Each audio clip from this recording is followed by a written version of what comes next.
So I've had some time to think about it, and I've came to the conclusion that Lane Kiffin is not smart. I don't think Lane Kiffin is smart, and this is why I think that. Right, this whole drama over Lane Kiffin leaving Ole Miss. Obviously, I've lived here in Oxford, and I've watched Ole Miss for years, and I think he's making this decision off of the SEC like 10, 20 years ago, right? I think he had the same mentality to the SEC as I did when I was a kid, right? So when I was a kid, what I used to think when watching at least college football was, oh, Vanderbilt will never be good. They fucking suck because their school is just ass. That was the only reason. That was the only reason in my head that they weren't going to win because the school was dog shit for football at least, right? But they're in the SEC, whatever. But the name of Vanderbilt was just ass. They will never be good. And fast forward to today, and that's just not the case. Vanderbilt is about to be in the playoff. Vanderbilt has a very good shot of at least winning a playoff game. I don't think anybody's going to win uh, the national championship this year besides Ohio State or Indiana, in my opinion. But to say that they suck is a not smart analysis of football. Like they are a very good football team, and I would never think that they'd even be that good. 10 years ago, let alone maybe even 5 years ago, until Vanderbilt and Diego Pavia upset Alabama that one year. I was like, oh shit, they're actually a decent team. So, uh, I think he's basing it off the SEC then, and then he thinks that he made Ole Miss football this big powerhouse, and he's this tremendous coach, and he did build Ole Miss up from the beginning, and I think both teams will uh, come away benefiting from that hire in the long run. So I think Ole Miss has obviously benefited from Kiffin uh, making Ole Miss better because when Kiffin first came to Ole Miss, they were obviously terrible, uh, to say the least. And I think Lane Kiffin, he definitely benefited from for himself in his eyes, I guess, going to LSU a better job, but in the sense of LSU is somehow a better program than Ole Miss. Of course, they are in recent history. I think if you want to go with overall numbers, LSU only has one more title in terms of national championships than LSU. So not a lot, but even me, I don't go off the number from what 1950, 60, whatever the fuck it was. It's basically irrelevant. But I guess because they had some recent success, he thinks that's the better job. In my eyes today, I really don't. I really think any team can win. I think when you're talking in terms of jobs, of course, there's some teams with better jobs. In my head, the best job would be Alabama, of course, because Nick Saban did so much at Alabama. And in terms of recruiting, I guess you could say, oh, here's my track record on this. We made a lot of people stars in the NFL or whatever, right? But I think that's really the case for any team these days. Uh, that was kind of in my head. That's more kind of a Nick Saban thing, right? Like he made those players, not the colors of the fucking jerseys or some shit. Like that didn't make a player better, right? And that's essentially what Kiffin is going for since Ole Miss matched the offer of LSU. They matched the yearly salary of LSU, and I don't think they matched the exact same amount of NIL money per year, but they definitely got it close. And so I think Kiffin is just switching teams because of the color of the jersey, because the name of the school, like that, that's it.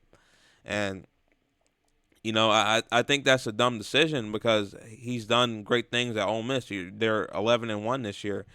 I'd even argue that they had a better team last year, but some unfortunate things happened and they lost 3 games. That's sports. That's football. You're going to lose games sometimes. Not every year is going to go your way. But then you switch to a team of LSU that hasn't done shit since 2019 and hasn't done shit before that until what 2005, since I was 3 years old. They haven't done anything. I mean, When they say they switch teams, when they say they're switching teams for a better job, what makes these teams a better job? One player that came through the school, Joe Burrow. Joe Burrow essentially made LSU at this point. That's the only way people are talking about LSU now is because of one player, because of Joe Burrow. If there was no Joe Burrow, that I mean, everybody would look at LSU completely different. If they didn't have that one season of Joe Burrow, Justin Jefferson, and Jamar Chase, they'd look at them completely different. It's a little different if you're talking about probably like Alabama. That's the only school where they've had consistently year in year out good players, quarterback, running back. Some tremendous players for 2 decades. Like they've had the best players. But LSU, what the fuck have they had? Joe Burrow. I can't name any other quarterback. Who else? Florida. Who made Florida? Tim Tebow, and he was ass in the NFL. Without Tim Tebow, what is Florida? Uh, without Joe Burrow, who is LSU? Like who is Texas? What is this job? The only person I can even think of when I'm thinking of Texas is B. John Robinson because he plays for my Atlanta Falcons, and then the other person is Vince Young. That's the only thing I can think of. Like why are these schools the national championship schools? Like I don't get it. I can get maybe Ohio State because right now they're the best. They're the best right now. But when you're talking to somebody that's saying LSU's the better job, they're saying, "Oh, LSU's the better job because in 2005 they did this." Like that's 20 years ago. What are we talking about? That was almost before I was born. You're telling me how LSU's good because of then? That doesn't make any sense. That's like me saying the Broncos are a tremendous team because they won with John Elway in the 90s. That doesn't make any sense. It just doesn't make any sense. It's like the 49ers are the best team now or they're the best job right now. The 49ers are because Joe Montana went crazy in the 90s and Steve Young went crazy in the 90s. That doesn't make any sense. So that's what their whole basis of better job is right now. This better job whole ordeal is bullshit and it doesn't make any sense. You can't tell me something's a better job because they won 20 years ago. That doesn't make any sense. That doesn't translate to any other sport as well. Like literally any other sport. What can you tell me like a job is better because they won 30 years ago? Nobody's telling me the Yankees job is better because they won fucking 100 years ago with Babe Ruth. That's stupid. So, the only thing that people are going off of now, like if I ask somebody what's the best job, if you want to win a championship, it'd be the Dodgers right now, right? Because they're winning right now. Or if you want to say college football, let's put that into college football. It'd be Ohio State because they're the best team right now, by far. Indiana's close in my opinion, but besides that, it's not even close. It's between Indiana and Ohio State, and in recent years, it's either Georgia or uh, Ohio State, simply. So this whole job thing isn't a thing. I don't think. I don't think you're going to magically recruit better people, especially in today's NCAA football, because the name of a school. Maybe 20 years ago, like I said, 15 years ago, 10 years ago, you could recruit better simply because of the color of the jersey, simply because of the name of the school. But I don't think that's the case anymore. Like just today, I saw a 5-star commit to Vanderbilt today. I think he was the number one in the recruiting class for 2026. That shit is unheard of. You would never hear that shit in 2010. You would never hear a number one recruit committed to Vanderbilt for football. That's insane.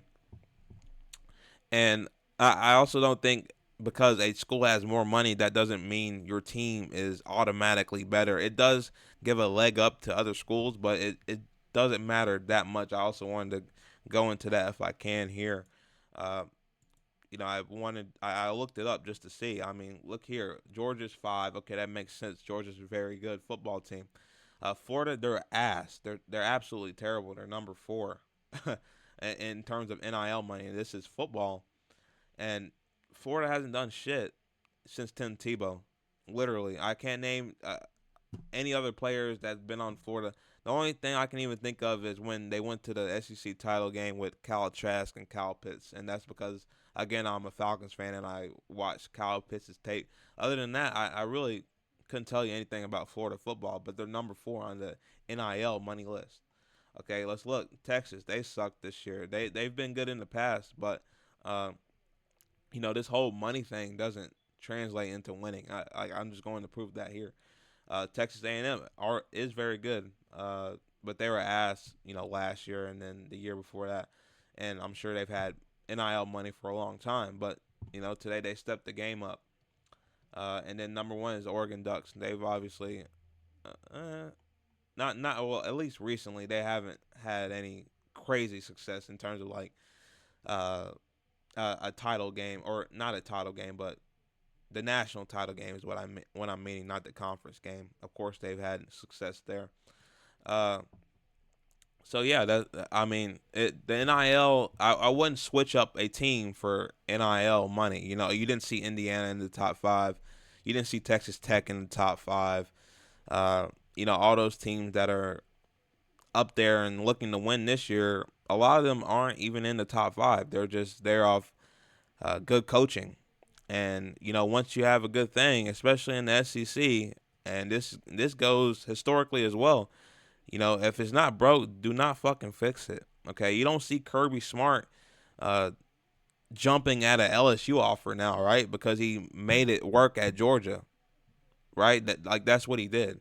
Mike Elko right now, I mean, he hasn't been there long, but he's already turned the program around. He's 11-1. You don't see him jumping at an LSU offer, right? And the only times where you do see a team jumping at an offer, it's Hugh Freeze going to a good Liberty team to Auburn and sucking ass. Like actually terrible. I don't know how he didn't get fired quicker. He was awful. So like it doesn't transfer to good team or anything like that. I think once you have it worked out and you have a good team, you need to stick to the good team. But Lane Kiffin decided not to do that this time, and I think both parties will benefit from it. I think Ole Miss has obviously what's the good word for it?